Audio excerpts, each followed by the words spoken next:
welcome back. Another day, another hour, another interview. We've covered so many really fascinating authors over the course of this Independent Thinking inaugural. Who knows if we'll do it again, hopefully.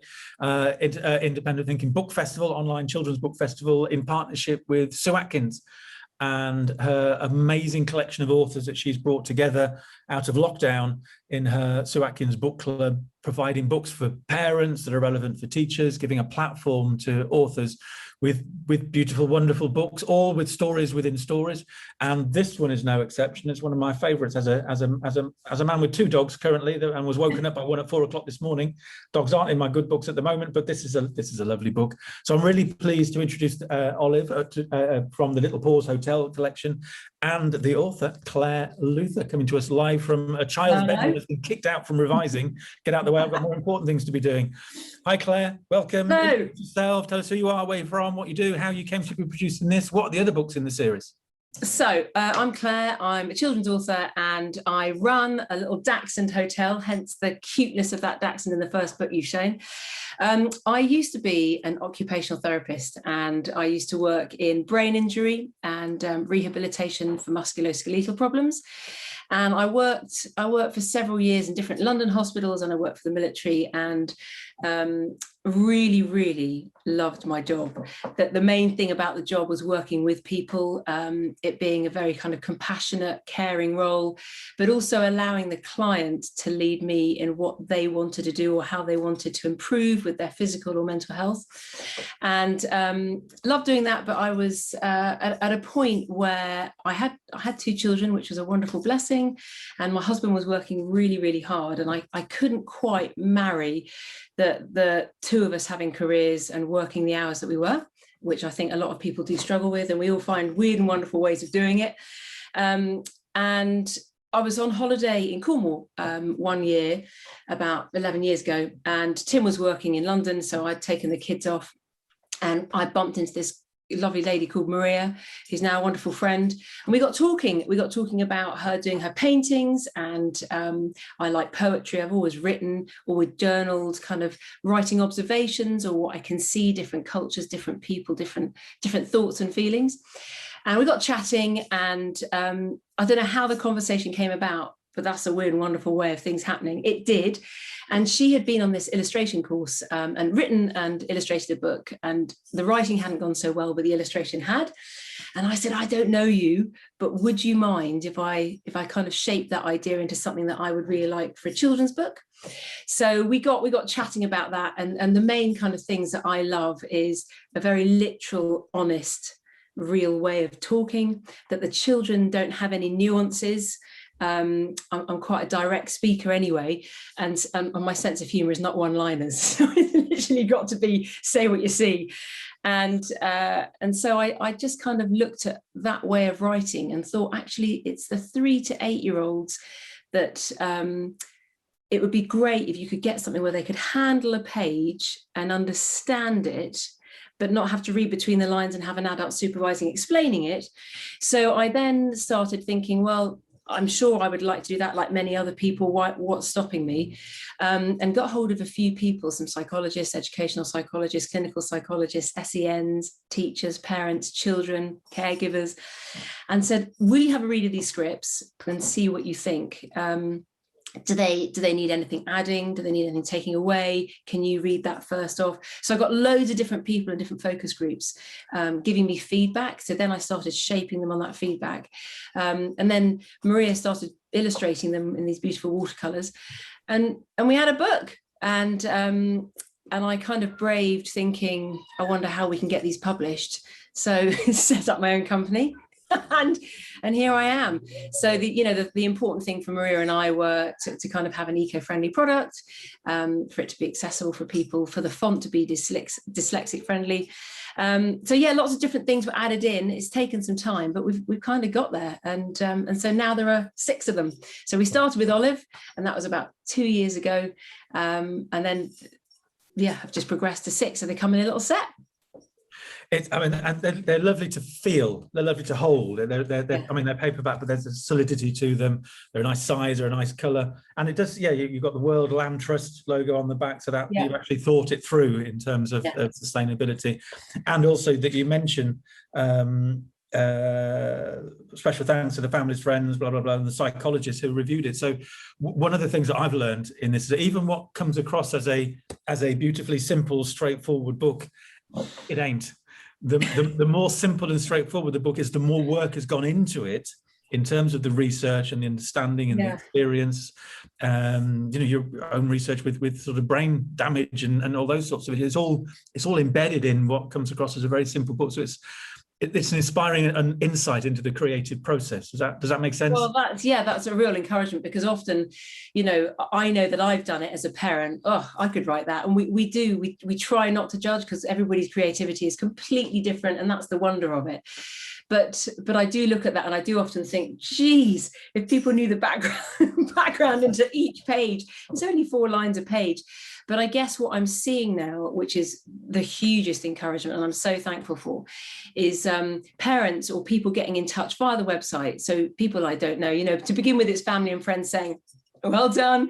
But actually, people independently saying, I've really struggled with how to have this conversation with my child, and reading these books, they've managed to identify with the dog and then draw on their own experience. And that's really been the key for me as a parent bringing up my children. I've been very, very proactive in their emotional intelligence. So I think if you've got a child that is able to recognize the feelings that are triggering a behavior, you've got a better outcome of it being resolved quite quickly, and then being able to tell you that. So with the books, what I wanted to do is not be a resolve, I wanted to be a resource. So the fixing is in the conversation, the meaningful conversation that comes out with your child. So they're prompts.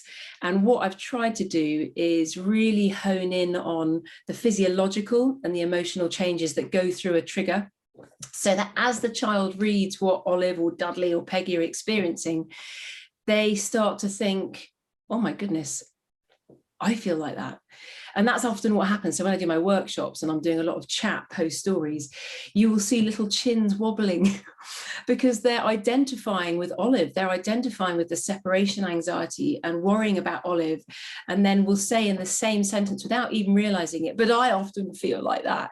And you can go into this conversation. And that's what I really want, the kind of connection that the parent and child, or the teacher and child can have through it being a very fluid story that doesn't really alert them to what's going on. So I've been very careful on the back not to label it. Whilst I know that everybody's very keen on labeling things, I think there's something quite kind in just giving a child a book and saying, oh, let's have this time together. And then they can suddenly see something evolving through the story that they may not have been able to verbalize. And a lot of parents have said to me, I've been frightened of having a conversation, because if I say worry or upset, or then they get upset and I don't know where to go with that. So it's just trying to prompt them through the careful research so that we're equipping a parent to have that quiet time. It is very subtle. Because it's clearly, when you read it, it's sort of, it's about separation anxiety. I get that now, but it doesn't label it such. It's not the separation anxiety book. And I'll be interested to know, just before we sort of dive into this one, what other issues that you cover with Basil, Dudley and the like. Yeah. So just to say, the illustrations work in a similar way to the text, as in some of the books we've looked at, the illustrations look like something out of a Disney frame from a still from a cartoon, whereas these just look so much more relaxed and sort of thrown together, but by somebody who clearly knows what they're doing. But the illustrations just work so well with that text. There's a sense of lightness of touch there that belies all the work and effort that's gone into it. The other thing that we were hoping to do is, often the pictures can tell the story, which takes the children away from the word. And so we wanted to combine not kind of being clear what's going on the page, so that you have to engage with the text and you can't guess, so that it's not so busy with the dyslexic readers. We don't want too much fuss. and to keep it clean and quiet, which Maria's done brilliantly. So it kind of reflects that, so that we can open the page and you can point them to the words and take them through the words, or if they're independent, they can look around, doesn't matter. But just for it to not be too hectic, so that they can hone in on what the topic is itself. Yeah. Yeah, no, again, it's just all the work that goes into something that looks really simple. I could do that. Oh, thank you. Well done. But so we'll come back to Olive and Yeah. the separation anxiety. I also need to ask you why. Actually, I'll do that now. A Dachshund hotel? Yes, I know. You do that, yeah? That's in the real world. That's not in your head. It is a reality. So actually, kind of the Little Paws Hotel is a reality. So we wanted a family dog, but again, with the careers and just trying to work out what life looked like, I helped. I think people have heard of it, borrow your doggy, or that you can help out with different ways of looking after people's dogs if they go away for the weekend. So we did that and we loved it. And we had a Dachshund that came to stay, and our hearts melted. Now, my grandpa had one, so I knew them, but the children weren't familiar with that breed. And we were doing that for a while. We were doing that, kind of looking after dogs at weekends. And someone called me and they said, "Oh, Claire, would you like to look after our Dachshunds? I hear you specialise in Dachshunds." Aha! And the answer, as with all my answers, is yes. So 8 years ago, I officially started it up, and I have to do everything by the council. So I've got a certificate, I pay a fee. It's a proper boarding house, and we're allowed 6 a day. So we have one resident, which is my dog called What's It, like the cheesy puff. And I have 5 guests trotting in for daycare or boarding. So all Dachshunds. It's only Dachshunds. And actually what I've worked out is, it sounds elite, but it's not, because when you know what you're doing with a certain breed, it becomes a security for the owner. So they're confident that I know how to deal with their backs, how long to walk them for, how to deal with their quirks, because every owner comes in saying, now my one is, and I'll be like, oh, they're all the same in terms of their quirks, and just handling them in a certain way and giving the owners the reassurance is kind of, again, what I love to do. I think it's my therapy heart kind of oozing out in different ways, because I'm not actually doing what I was trained to do, but it skills are being used in different ways. Okay, I had to check that wasn't just a sort of in your head thing that actually did No.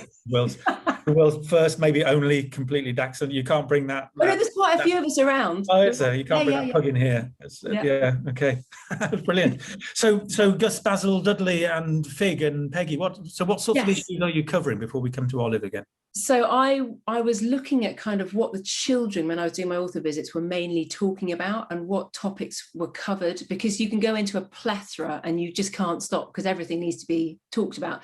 But for a 3 to 8 year old, so for someone in nursery to 8, what were the things that I was seeing that children were upset about? So we've got separation anxiety with Olive.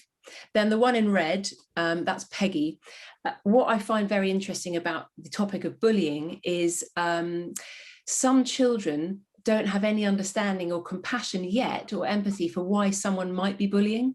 So it's a story about the parents or teachers having the opportunity to look at the backstory of why might that child be being mean. And I really want to give them a voice. I experienced being bullied as a child myself, while secondary school. And over time, what I've come to understand and appreciate is just the forgiveness of, maybe they were in a pickle, in a bit of a mess. And I think it's right that even though some children are going through a bit of a struggle with bullying, that we reflect and get to chat about both sides of the story. So Peggy's that one. She's a rescue dog and finds it very difficult to be kind when she's being shown kindness, because she's had to cope on her own. And then it's just telling the children that there is a possibility to change. There is a possibility of thinking about someone differently. And again, because they're not a fix-it book, it's a resource. Yeah. It's just to get those conversations started. Nice. So Dudley is the one that's being bullied, and very subtle name calling. Again, it's not the big cyberbullying that everybody's talking about, because we're talking of 3-year-olds and kind of upwards. It's actually that repetitive kind of tripping up or pushing into the lunch queue, or name calling that they can't understand, that makes them feel really sad, but the other person doesn't realize the impact they're having. So it's looking at, how can I stand up to that, or just say stop? So that's Dudley. Then we've got Basil. Basil is one that's particularly topical at the moment, and it's about grief and bereavement. Again, what I wanted to have was, whilst looking at the theory, not making it very chronological, just opportunities for the child to see if they recognize themselves in that with magical thinking, low mood, shock, denial, and that latching it on to a physiological response, so like wetting the bed or scratching their skin, picking, pulling eyelashes out. Again, it sounds quite extreme. Some children may not, but just that sense of what they might be feeling or experiencing, and to get those conversations started. We've then got Gus, who's a Labrador, and he bounces around, really kind of, he's a character, but he doesn't want to go to the beach. And I'm trying to get children to look at, if I've got a worry, but I haven't tried it yet, how can that impact the day?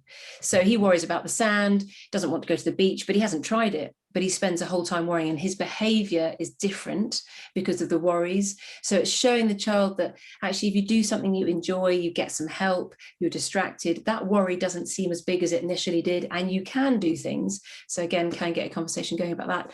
And then we've got Fig, the one in orange, it's a pug, and she is looking at the external pressures that children might feel for perfectionism, worrying about making mistakes, or worrying about their teachers or their parents, or performing, or trying to get things right.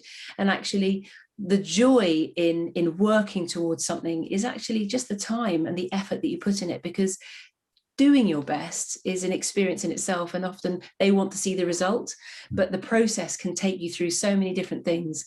So it's just giving them the opportunity, because a lot of them freeze or get paralyzed and don't know what to do. So it's just showing them that that's normal. All the books are acknowledging, validating, and normalizing thoughts and feelings. That's my main aim, so that you can get chatting. Love it. Well done. Thank you for that. Give us a little taster of Olive then. Oh, little Olive. Oh, yeah. Where it all started, where it all began. Oh my goodness. Shall I start at the beginning, or shall I go big and in the middle? You choose. Okay, I'm going to choose. I'm going to start with this page. Let me see where they go. Yep. Shivering and shaking, Olive wants to run, to return back home, to be with her loved one.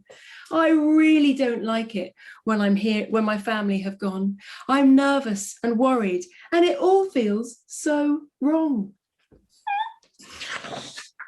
Then she has a friend. So again, a lot of the things with the stories are showing what support and empathy look like with friendships. Pebble comes to her side and gives her a lick. It's normal with worry to feel frightened and sick, but wanting to hide from the things that you fear can make them more scary. So lend me your ear. So, so it's all the stories are in rhyme. Yeah. And again, I don't know why I can't write outside rhyme. It's actually impossible. I just can't do it. I've really tried, but the whole kind of putting together the words that are going to be simple enough for the children to understand, but that make sense, that challenge I really love. So again, the story through the books, you get to see the importance of friendship, what empathy looks like, how someone may or may not be feeling, looking at it from different points of view. Yeah. So, and there's some questions at the back. So yes, questions there to sort of help guide. Each book has questions to prompt the grown-up who's reading with them. Yeah, yeah. I loved your definition of emotional intelligence earlier, where you talked about it's having feelings and then being able to talk about them, to validate that it's okay to have those feelings and talk about them. It's nice and simple. I love that. Well, I think a lot of parents, and me included, were very quick. If I see my child upset, I want to fix it, and I want to kind of stop that horrible feeling that they've got and offer them a way through. But what I've learned quite quickly is that traveling through, that sitting through it, which is why, again, I've gone for a resource, not a resolve, is actually such an important journey for resilience. And if we can get the kids recognizing, not being afraid, sitting through it and seeing the other side, that is just such a good platform for them to kind of progress through their school years with, really. Yeah, yeah. Are they age oriented, or are they all the same age with different things? No, they are all age orientated, but actually seeing them now kind of being handled by different people, you can see the different ages that preference what. So the Olive and the Gus that the younger lot tend to go for, because fear of new experiences and separation anxiety, that's quite poignant for them. The kind of perfectionism and is key stage 1 really, and Dudley and Peggy go into early key stage 2, and then the bereavement. is all. I just had someone contact me. Their kids' hamsters died, and they'd put it in a little box with a dandelion, and they'd got their dog looking over it. Incredible animal family, but they'd said that hamster for 2.5 years had been a huge part of her 9-year-old's life. Yeah. And they were able to read Basil with the hamster there. But go through the process, and I just thought that is fantastic, actually living it live. And she did get up in the morning, because she'd normally put it in her dressing gown pocket, but she missed that, so she could talk about it. It was a really important. A hamster funeral.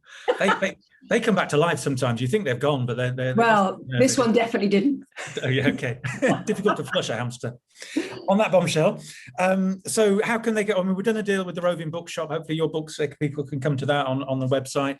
How can people get hold of you? What's your social media? Where are you out there in the ether? Yes, so all the handles are at Head to Heart Books, and it's the number 2, not the letter TO. So it's Head and then the number 2 Heart Books. So that's for Twitter, Insta, LinkedIn, and Facebook. And then any sort of contact is through my website. I don't sell anywhere else. There are some independents that do it, and gardeners have got us on their list, but any kind of contact is through my website, which is www.headtoheartbooks.com. Lovely. And you do workshops as well, from what you said at the beginning. I do. I go around, shout at kids, and get them engaging and interacting and acting with the books. Yeah. Yeah, lovely. And I love the colours of the books as well. They're just a lovely looking set in terms of the way you colour. Well, they come, there's a little belly band now, so they come in a little belly band. Ah, yeah. Is that what that's called, belly band? Oh, nice. I know, in the know. Yeah, very good. And with the flowers as well, it's all colour coordinated. I like that. Oh, thank you so much. Slung together this. Small details. Thank you ever so much. That's lovely. Good luck with everything. I hope it all, keep producing these dogs. Good luck with your Dachshund Hotel as well. Thank you very much. Look out for more of those. All right. Thank you very much. Thank you. Bye. Bye now. Bye.